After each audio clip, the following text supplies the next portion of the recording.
senden soruşsam, özümden uzağım. Her döyüşdə başımı götürüb gedərəm. Məni yaralı qəlbindən uzaq tut, bir baxışda qanadar sındırar incidərəm. Heç ışık yoktur, farkındayım. Bugün məni ayıq saxla, bugün məni ayıq. Ey sen, dağın kadın. Bugün məni ayıq saxla. Günlərlə davam edən saniyələr, qəlbimin ritmi pozulub. Pis xəbərlərin səbəbi mənmi? Sübhün qaranlığında cibimdən çıxan bu pul. Yaxın gəl, gözlərimdə həyat əlaməti axtar, onda ver şüşəni.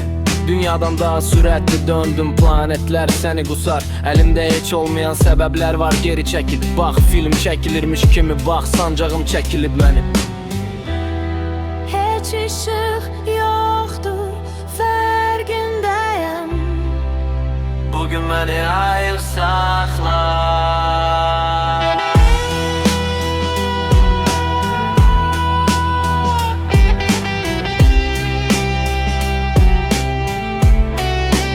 Bugün məni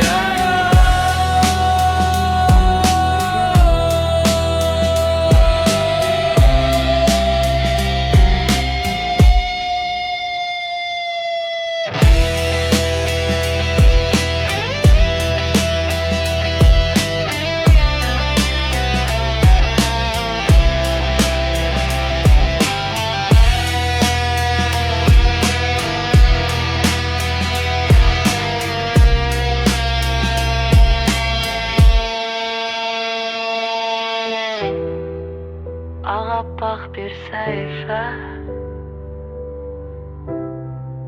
karalara batırılıp kefen giydirilmiş.